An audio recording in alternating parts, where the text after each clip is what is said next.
요즘 이상하지 않으세요? 미국이 반도체를 막고 중국이 히토류로 맞받고 트럼프는 관세를 올렸다 내렸다 하고 뉴스는 매일 터지는데 뭔가 연결이 안 되는 느낌? 그런데 사실 이 모든 게 하나의 질문에서 출발합니다. 다음 세계의 규칙을 누가 쓸 것인가? 오늘은 그 질문에 답을 드리겠습니다. 1부, 돈의 신뢰는 어디서 오는가? 잠깐 근본적인 질문부터 해볼게요. 지금 여러분 지갑 안에 있는 돈, 왜 가치가 있을까요? 금으로 바꿔줘서? 아닙니다. 1971년 이후로 그런 보장은 없습니다. 정부가 보증해서? 맞는 말이지만 그게 전부가 아닙니다. 진짜 이유는 모두가 쓰기 때문입니다. 전 세계가 석유를 살 때 달러를 써야 했고, 그래서 달러는 금 없이도 살아남은 겁니다. 신뢰는 선원으로 만들어지는 게 아닙니다. 구조로 만들어집니다. 1971년 닉슨이 금 교환을 중단한 직후 미국이 한 일은 사우디아라비아와 거래를 맺은 겁니다. 원유는 달러로만 판다. 그 대가로 왕실을 지켜준다. 이 한 줄의 거래가 이후 50년을 설계했습니다. 2부, 제재라는 이름의 바른 전쟁. 이 구조가 진짜 무서운 건 무기로 쓸 수 있다는 겁니다. 러시아가 우크라이나를 침공하자 미국은 총을 쏘지 않았습니다. 대신 러시아가 쌓아둔 달러 자산 3천억 달러를 하룻밤에 동결했습니다. 국가가 보유한 돈이 하루아침에 사라진 겁니다. 이걸 지켜본 나라들이 충격을 받았습니다. 내가 모아둔 달러도 언제든 미국 마음대로 없어질 수 있구나. 그때부터 각국 중앙은행이 조용히 금을 사기 시작했습니다. 달러를 믿지 못하는 게 아니라 달러만 믿기엔 너무 위험해진 겁니다. 중국은 이 틈을 놓치지 않았습니다. 달러가 무기가 됐다. 우리랑 거래하면 그런 위험이 없다. 러시아, 이란, 중동 국가들과의 거래에서 위안화 비중을 꾸준히 늘려왔습니다. 3부, 중국의 한계, 그리고 역설. 그렇다고 위안화가 달러를 대체할 수 있을까요? 결론부터 말하면 중국 스스로도 그게 안 된다는 거랍니다. 기축 통화가 되려면 누구나 자유롭게 사고 팔 수 있어야 합니다. 그런데 중국은 자본 이동을 국가가 통제합니다. 이걸 풀면 돈이 자유롭게 빠져나가고 공산당의 경제 장악력이 흔들립니다. 달러를 흔들고 싶지만 그러려면 스스로를 열어야 하고 스스로를 열면 체제가 위협받는 구조입니다. 그래서 중국의 전략은 대체가 아닌 우회입니다. 달러 없이도 살아남을 수 있는 네트워크를 조용히 쌓는 것. 4부, 미국이 베네수엘라와 이란을 건드린 진짜 이유. 이제 뉴스가 연결되기 시작합니다. 베네수엘라는 세계 최대 원유 매장국입니다. 그런데 미국 제재를 피해 위안화로 중국에 석유를 팔고 있었습니다. 페트로달러 시스템에 구멍이 생긴 겁니다. 올해 초 미국이 그 정권을 교체하고 결제대금 관리권을 가져왔습니다.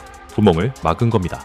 이란은 더 전략적인 위치에 있었습니다. 전 세계 원유 물동량의 20%가 지나가는 호르무즈 해협. 이란이 이 길목을 쥐고 있었고 달러 없이 중국에 석유를 팔고 있었습니다. 미국이 이란을 공격한 건 핵 때문만이 아닙니다. 그 해협의 통제권이 중국 영향권에 넘어가기 전에 움직인 겁니다. UAE가 오펙을 나온 것도 같은 맥락입니다. 생산량을 늘려 유가를 낮추고 그 수익을 AI 인프라에 투자합니다. 엔비디아 GPU를 대규모로 사들이면서 미국이 설계한 다음 지수안으로 들어간 겁니다. 미국은 유가 안정을 얻고 UAE는 AI 시대의 자리를 확보했습니다. 석유를 파는 나라에서 데이터를 다루는 나라로 변신하는 과정입니다. 오부 총이 아닌 칩으로 싸운다. 그러면 다음 패권의 자원은 무엇일까요? 석유가 20세기를 지배했다면 21세기는 연산 능력입니다. AI를 누가 통제하느냐가 경제, 군사, 정보 모든 걸 결정합니다. 그래서 미국은 중국에 첨단 반도체가 가지 못하도록 막고 있습니다. 전쟁은 총이 아니라 칩으로 합니다. 중국은 빠르게 따라오고 있습니다. 딥시크가 처음 등장했을 때 엔비디아 주가가 하루에 17% 빠졌습니다. 시장이 충격을 받은 이유는 단순합니다. 미국 칩 없이도 AI를 만들 수 있다는 가능성을 처음 보여줬기 때문입니다. 불과 2년 만에 미중 AI 격차가 300포인트에서 39포인트로 좁혀졌습니다. 하지만 반도체 제조 자체는 다른 문제입니다. 최첨단 칩을 만드는 장비를 중국은 아직 구할 수 없습니다. 그 격차를 메우는 데는 돈보다 시간이 걸립니다. 중국이 2014년부터 반도체에 쏟아부은 돈이 우리 돈으로 200조 원이 넘지만 아직도 한 세대 뒤처져 있는 게 현실입니다. 6부, 히토류, 조용한 수도꼭지. 반도체보다 더 즉각적인 카드가 있습니다. 히토류입니다. 스마트폰, 전기차, 첨단 무기 시스템. 이 모든 것의 핵심 부품에 히토류가 들어갑니다.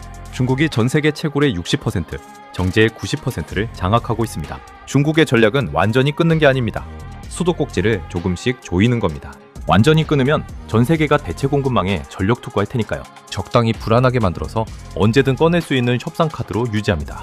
미국이 자체 공급망을 만드는데 최소 10년. 그 10년 동안 중국은 이 카드를 계속 쥐고 있을 수 있습니다. 7부, 금과 비트코인, 자본의 두 갈래. 이 불확실성 속에서 자본은 두 방향으로 흐르고 있습니다. 달러 시스템을 불신하는 쪽은 금을 삽니다. 러시아가 외환 보유고를 동결당한 이후 금은 어느 나라도 빼앗을 수 없는 자산이 됐습니다.